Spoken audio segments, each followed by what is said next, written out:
want to treat yourself and you want to buy a ute.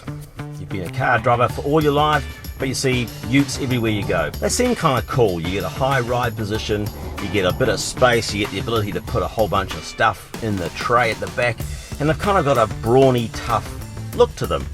So you think, okay, I want to buy a ute, but you want to hang on to as much of the car experiences you've enjoyed over the previous years. So what do you buy? Well, this could be an option. It's the VW Amarok, and it's the top of the range one, the Aventura V6. So what do you get with your Amarok? Well, for a start, you get a regular key with a piece of steel on it and everything.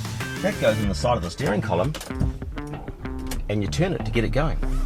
So you can forget about keyless entry and start. You can also forget about an electric handbrake, because this has got a manual handbrake.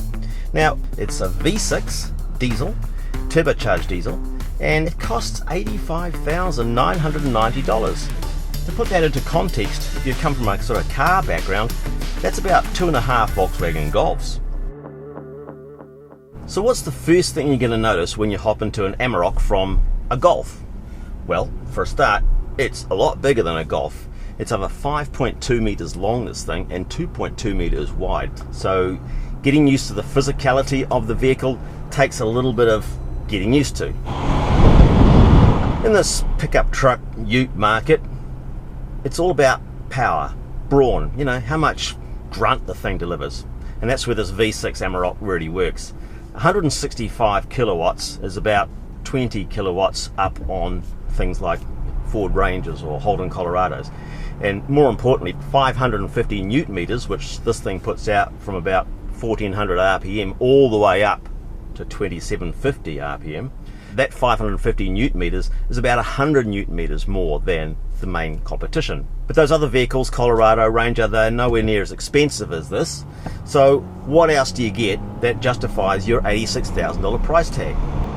It's got an 8-speed automatic transmission, and it is an actual automatic. It's not a DSG, so you are able to just let it sort of creep slowly forward with a torque converter, and that provides a much more luxurious, soft edge to starting off.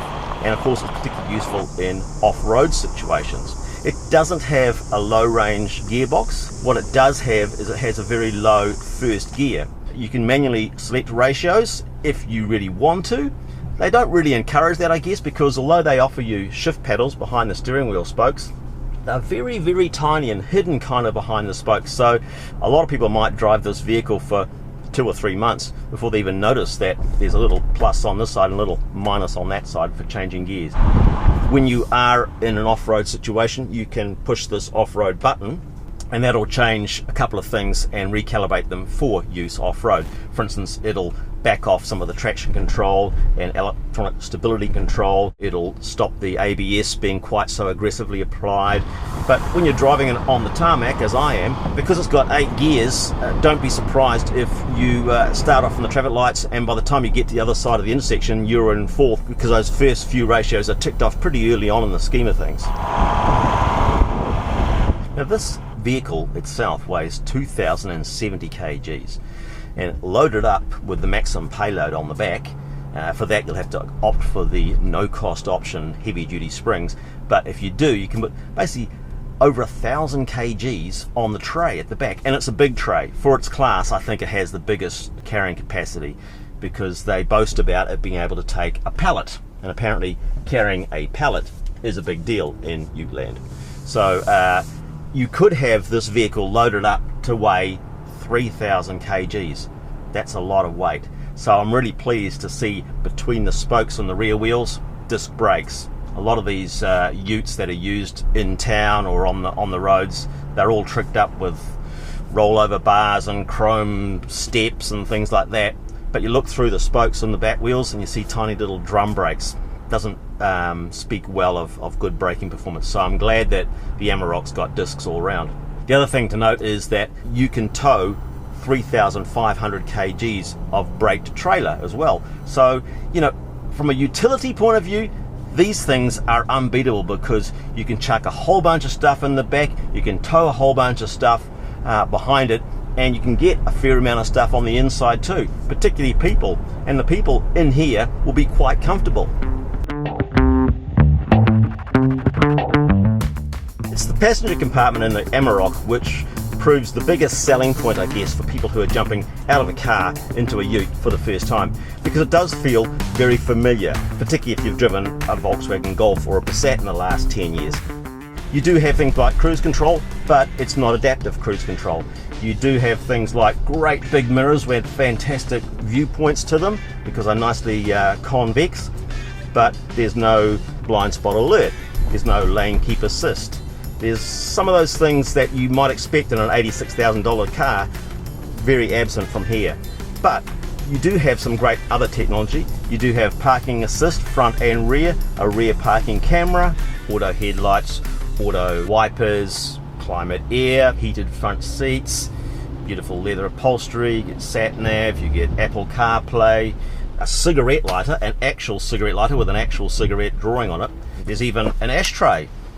You don't see those very often in cars these days. No airbags in the back, so for the 5-seater option that this car presents itself as, just be aware those rear passengers don't have airbag protection available to them. It's pretty good accommodation back there. The seat back, I think, is probably a little bit more upright than you might find in a regular sedan car. It's quiet. I mean, you hear the diesel, but apart from that, even when the speed starts to get up, you don't get much in the way of tyre noise and you don't get much in the way of wind noise, so it's quite tranquil in here. You can easily do long distances and feel very relaxed and very comfortable about it. The main thing about utes, I guess, that I've had a problem with in the past, for someone like me who doesn't have to carry a pallet of cement around, they're pretty impractical in terms of what you can actually put in the tray. Things slide all over the place. So I've got all my camera gear in a little box behind the passenger seat here on the back seat, and I've got stuff in the back footwell and in the front footwell, and basically everything I need to carry has to be inside here with me in the cabin. This particular Amarok has an optional extra Rollaway Blind on the top of it. That's not standard, that's $4,500 extra. So how does the Big Daddy Amarok drive? Well, out in the open road here, it's really quite good. There's very little body roll in corners. The engine keeps itself nicely in the torque zone, so you've always got plenty of urge to overtake things. It's very quiet. There's hardly any road noise. There's hardly any wind noise, which is surprising because of things like a small apartment building traveling down the road, and it's pretty relaxed.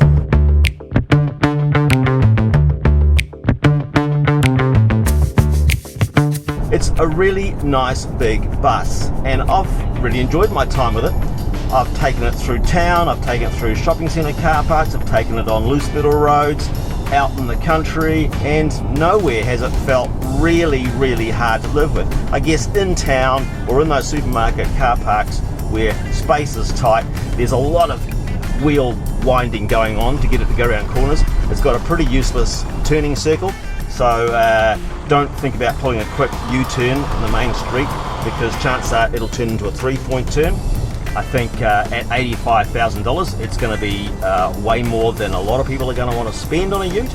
But if you want the ultimate in terms of power and in terms of, I guess, prestige, then the Amarok Aventura, the V6 TDI, is probably the only vehicle that's going to really do it for you. You're not going to have to separate yourself all that far from the luxury and convenience and general, feel-good factor of a car.